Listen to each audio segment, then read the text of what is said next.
Hello everyone, welcome to the Redmen TV. It is Friday and it's time for your daily news. I thought I'd switch it up by moving this show closer to my desk. Yeah, let's get into it. We've got a whole host of things to discuss around the Mighty Reds, some transfer stuff, team news stuff on the back of Jurgen Klopp's press conference will come a little bit later on, and a few other bits and pieces relating to Liverpool as well. So yeah, stay tuned for all of that stuff and keep your thoughts coming if you're watching this live in the comments section. And if I see anything that looks remotely interesting, I will talk through it as we get through it. And we're going to start with Keanu Hoever. He's turned 17 today, so happy birthday to the young Dutchman.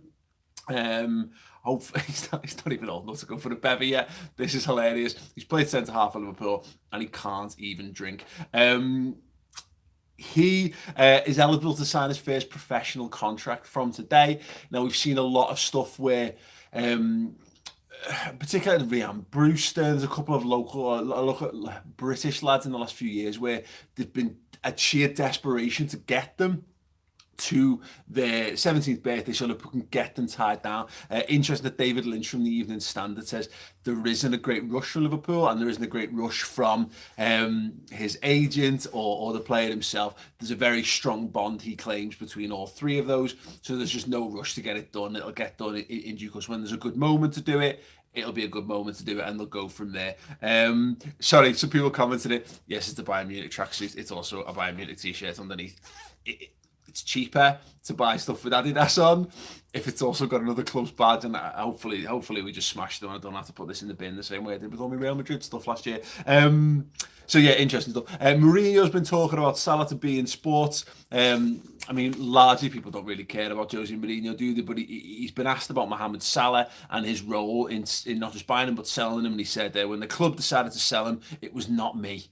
I bought him, I didn't sell him, and my relationship with him was good, is good. This is him. I've got no, maybe not. But there is interesting. There's a lot of talk about how he was very much like, the buying things. He had a really strong say on players that were getting bought, and he really run the rule over Abramovich and made sure that he got what he needed. I can't attest that was even at the club when he got sold. If he was, then he will have had some hand in him going. I'm sorry, it's as simple as that. But I think this is Jose Mourinho doing a bit of like a Sam Allardyce style thing where, how the English managers go on like Sky Sports and they just upsell all the brilliant stuff. Basically, it's him going, I know Mo Salah. I know him. We're friends. Got a good relationship, me and him. Me and Mo, tight. We're tight, me and Mo, so that if he gets in charge of a decent football club again, then we go, oh, he's tight with Mohamed Salah. We like Mo Salah. We might want to buy Mo Salah. And if we get Jose Mourinho, we've got a good chance of doing that. Thanks very much, Jose. You're all right. There is apparently no truth whatsoever to the rumours linking Adam Lallana with a move to Rangers. Steven Gerrard has come out and denied that. I thought that one was a bit of a flight of fancy, if I'm perfectly honest. As much as I think Adam Lallana's kind of fallen down the mental pecking order for people, I think people have forgotten just how good a footballer he is, and maybe we've reached the stage where of the 16 or 17 lads who can regularly turn out for Liverpool, and maybe you can make a joke about his fitness in there if you really want to, but whatever. You might argue he's one of the weakest of the senior age players in that side because maybe the side has evolved beyond him and what have you. So maybe that's the thing. Maybe that is an issue, but he's much too good for Rangers. He's much too good for the Scottish League. Much, much, much too good. He's a fantastically talented lad, and I really want to see him get back to fitness. Whether he's good enough to command a week in, week out place for Liverpool, not really sure. But I do think he's far too good for the SPFL. So yeah, apparently Ravel Morrison was linked as well, and Stevie Gerrard's probably denied both of them. Remember Ravel Morrison? What a talent he was. Apparently the big news, so big that I've put it in the thumbnail. Our good mate Lazar Markovic is stealing a living currently at Liverpool Football Club, training and playing with the kids. He's apparently there's limited interest in him from China. Great, absolutely fantastic. Why can't we find? Apparently he's on 50 grand a week, which is going to be a stumbling block. It's baffling. Unless it's just there's a situation in the old WCW WWF days when WWF bought WCW out. A lot of guys had guaranteed contracts on ridiculous money they weren't going to get anywhere else. And when it was bought out, they had the right to sit on those contracts and run them down. And lots of guys just did that. And maybe Markovic has just looked at it and gone, no one's ever going to pay me that amount of money ever again. So I'm gonna eke out every single penny of it, and then I'll figure it out when it gets to it. But no takers on Markovic. You know, we know he had that loan at Hull. I think he's been to Anderlecht. I think he's been as well. Strange, very, very strange. So yeah, nothing in him. And then obviously Jurgen Klopp's done his press conference today. We know that obviously Andy Robertson signed his new contract yesterday. It's interesting because obviously Tom covered that on the news. For me personally, obviously I've not given my 2 pennies worth. Fantastic. It goes without saying that getting Andy Robertson tied down is a genius move, because he is absolutely fantastic. Andy Robbo might be my favourite Liverpool player. If he's yours, if Andy Robertson is your favourite Liverpool player, drop a like on this video right now. And if you listen to this in audio form later, someone's going to sort that for me, give it a 5-star review. I don't even know how that works. Anyway, yes. Yeah, brilliant to see that. But yeah, coming off the back of his press conference with some injury news, Trent Alexander-Arnold is actually potentially in contention for the Crystal Palace game tomorrow. And there's talk of him being out for a month. Klopp actually said he is close for Palace. He talked about Gini Wijnaldum, about both of them. He was really pleased with how he did in his performance that he put in, despite the fact that he got injured against Brighton. But he said the injury that he picked up was not in relation to what happened to him at the start of the game and what have you. So yeah, I mean, and thank you very much to Daryl Brennan there for dropping a like, because quite clearly Robbo is his favourite player. I think if he's been out this time, I honestly think he won't play. But it's interesting. I think it's clever, because it gives Roy Hodgson something more to think about.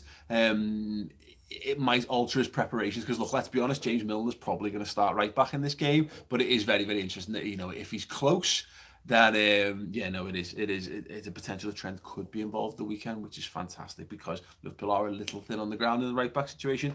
Still too soon for Joe Gomez. Lovren will be back for Leicester, apparently, and a wider fitness update. Ryan Brewster, we've seen pictures of him. He's back out running for the first time, so no ball work just yet, but he's doing the fitness stuff, so he's getting closer and closer. Klopp did said not want to think about, maybe we won't think about him until pre-season, which is a bit of a shame. I think we'd hypothesised that with Solanke going out, and is there any word there on maybe Origi could go out this January as well? Does that mean that Brewster's closer? By all accounts, no. And I think fair play. You haven't been out for over a year at this point. You don't want to rush him back. Let him get fit. Let him get maybe some minutes in the unders or the academy or whatever between now and the end of the season, and then give him a proper pre-season and see where he's at. But he did go on to say how much his opinion on him hadn't changed. They obviously think he's a fantastic player, and he's integrated into the squad. That's the beauty of him being at Melwood. He's being treated like he's a senior player, so it's not like he's some kid who's been injured and then he's not just got to come back to fitness. But if we want him playing in the senior squad, he's got to get involved and really get himself, you know, in the faces of his fellow squad members, etc., etc., etc. So yeah, and Oxlade-Chamberlain, he said he put a bit of pressure on the fitness team the other week by saying that it'd be like February, March. He did say, and it is weird, he thinks we'll see him this season. I think if nothing else, that's encouraging. I was largely expecting to see nothing of Oxlade-Chamberlain until pre-season, and that was probably just starting to get into the swing of it in pre-season. So not even like 100% fit, gets a proper pre-season, like he's still getting his fitness back. As it is, you know, we might get a couple of appearances from him at the back end of this season if we really need him, or if we're in a situation where we can afford to rotate. Hey, listen, if the league's shown up by the end of March, Oxlade-Chamberlain's going to play loads of games. I don't expect that though. Hopefully we won't need him. Hopefully we'll just be able to utilise him, which is the absolute perfect world scenario really for this for Genfrel. It's such a very, very serious injury as well.